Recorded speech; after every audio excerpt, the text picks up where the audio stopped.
So இந்த video வந்து எதுக்காகனா ஒரு தேவையில்லாத லாஸஸை நம்ம எப்படி வந்து கட் பண்ணணும் அப்படின்றத பற்றி தான் பார்க்க போகிறோம். இன் பைனரி ஆப்ஷன் கண்டிப்பாக எல்லாத்துக்குமே யூஸ்ஃபுல்லாக இருக்கும். ஸோ தேவையில்லாத லாஸஸை வந்து நீங்கள் கண்டிப்பாக இந்த வீடியோ பார்த்ததுக்கப்புறம் உங்களுக்கு ஒரு ஐடியா கிடைக்கணும், ஓகே இப்படி கூட கட் பண்ணலாம் அப்படின்னு. ஸோ சில பேர்த்துக்கு தெரியாது, அவங்களுக்காக தான் இந்த வீடியோ. ஸோ நீங்கள் வந்து ஒரு ட்ரேட் எடுக்கும்போது பார்த்தீங்கன்னா ஒரு சின்ன ஒரு மார்ஜினில், அதாவது இந்த ஏரியாவில் நீங்கள் ஒரு கால் ஆப்ஷன் ஓப்பனிங் பாயிண்டில் ப்ளேஸ் பண்ணியிருப்பீங்க. ஆனால் கேண்டில் வந்து செல்லராக ஒரு சின்ன ஒரு செல்லராக சேஞ்ச் ஆகி கடைசி செகண்டில் வந்து செல்லராக சேஞ்ச் ஆகி உங்களுக்கு வந்து லாஸஸ் வரும். ஸோ எனக்கு அது மாதிரி நிறைய நடந்திருக்கு. லாஸ்ட் ஒரு 2 to 3 செகண்ட்ஸில் வந்து உங்களுக்கு வந்து கேண்டிலே மொத்தமாக வந்து சேஞ்ச் ஆகிடும். அதாவது ஒரு சின்ன மார்ஜினில் வந்து சேஞ்ச் ஆகி உங்களை வந்து லாஸில் வந்து தள்ளும்.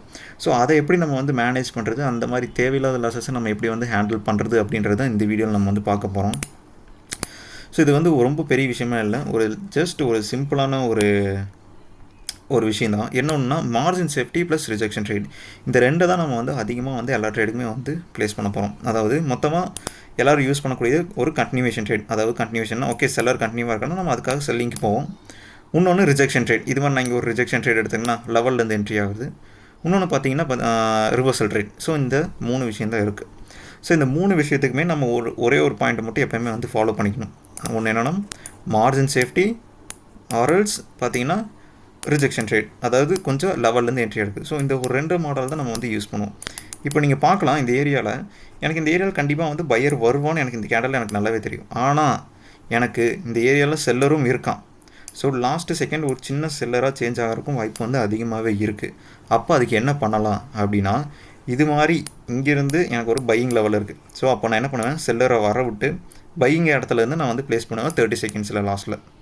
ஓகேங்களா? இப்போ உங்களுக்கு புரிஞ்சிருக்குன்னு நினைக்கிறேன். இன்கேஸ் எனக்கு இந்த ஏரியாவில் செல்லர் கேண்டலாகவே இப்படி ஃபார்மேஷன் ஆனாலும் என்னோடய என்ட்ரி பாயிண்ட் எங்கே இருக்குது, பையிங்கில் இருக்குது.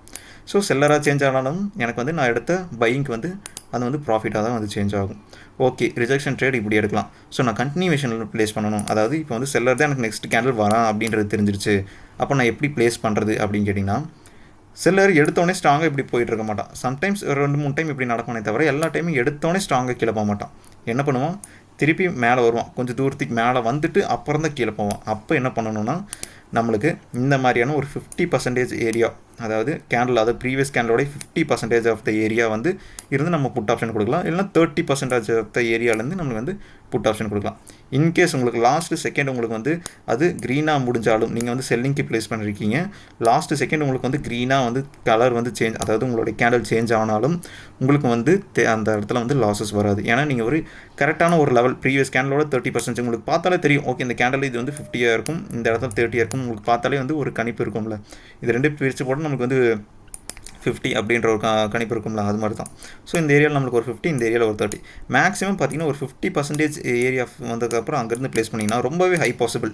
இந்த ஏரியாவில் உங்களுக்கு க்ரீனாக இப்படி வந்து இங்கே க்ளோஸ் ஆனாலும் உங்களுக்கு பிரச்சனையே இல்லை. ஏன்னா நீங்கள் இங்கே இருந்தால் செல்லிங்க்கு ப்ளேஸ் பண்ணியிருக்கீங்க.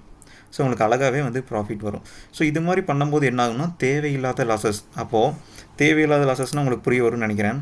நீங்கள் இங்கே ப்ளேஸ் பண்ணலான்னு நினச்சிங்க, ஆனால் நீங்கள் இங்கே ப்ளேஸ் பண்ணியிருக்கீங்க. சப்போஸ் இந்த ஏரியாவில் உங்களுக்கு க்ரீன் கேண்டில் வந்தாலும் உங்களுக்கு லாஸஸ் ஆக போகிறது இல்லை. அதே ஒரு இடத்துல நீங்கள் ஓப்பனிங் பாயிண்ட்டே ப்ளேஸ் பண்ணிட்டீங்க, சேம் லாஸ்ட் ஒரு செகண்டில் வந்து உங்களுக்கு கலர் வந்து சேஞ்ச் ஆகி அது ஆப்போசிட்டாக போயிடுச்சுன்னா அந்த இடத்துல உங்களுக்கு வந்து கண்டிப்பாக லாஸஸ் வரும். ஸோ அது மாதிரி தேவையில்லாத லாஸஸ் வரக்காக தான் இந்த மாதிரியான ஃபார்முலா யூஸ் பண்ணுறது. ஸோ நான் ரீசெண்டாக இதை தான் நான் 1 வீக்காக ஃபாலோ பண்ணிகிட்ருக்கேன். என்னோடய ட்ரேட்ஸை நீங்கள் அதிகமாக பார்த்தாலே தெரிஞ்சிருக்கும். நான் வந்து செல்லரை வந்து போக விட்டு பையிங்க்கு ப்ளேஸ் பண்ணுவேன், பையரை போக விட்டுட்டு வந்து செல்லிங்க்கு ப்ளேஸ் பண்ணுவேன். அதாவது கரெக்டான ஒரு லெவல் என்ட்ரி அல்லது கேண்டலோடைய 50% ஏரியாவிலேருந்து. ஏன் இது வந்து நான் ரீசெண்டாக யூஸ் பண்ணுறேன்னா, இப்போ நம்ம பண்ணுறக்கூடிய ஒரு ட்ரேடிங் பார்த்திங்கன்னா பைனரி ஆப்ஷன், அதாவது அடுத்து என்ன கேண்டில் வரப்போகுது அப்படின்றக்காக தான். அப்போ அந்த ஒரு நிமிஷம் கேண்டல்ன்றது வந்து அதிகமான இரர் கேண்டல்ஸ் மேக் ஆகும். ஸோ இரர் கேண்டல்ஸ்னால் உங்களுக்கு தெரியும், தேவையில்லாத கேண்டல்ஸ் மேக் ஆகும். செல்லர் வரும்னு நினைக்கும், ஆனால் திடீர்னு பையர் வரும்னு நினைப்போம், திடீர்னு செல்லர் வரும். ஸோ அந்த மாதிரியான சுச்சுவேஷனில் நம்ம ட்ரேட் பண்ணும்போது இது மாதிரி மார்ஜினல் சேஃப்டி எடுத்து நீங்கள் ட்ரேட் பண்ணால் தேவையில்லாத லாஸஸ் கண்டிப்பாக வராது. இது ஒரு 2 to 3 டேஸ் நீங்கள் வந்து ஃபாலோ பண்ணி பாருங்கள். கண்டிப்பாக அந்த வீடியோ வந்து உங்களுக்கு யூஸ்ஃபுல்லாக இருக்கும். இது உங்களுக்கு ஒர்க் அவுட் ஆச்சுன்னா கண்டிப்பாக நீங்கள் வந்து லைக் அண்ட் சப்ஸ்கிரைப் பண்ணிக்க வச்சுக்கோங்க. ஸோ தேங்க்யூ ஃபார் வாட்சிங்.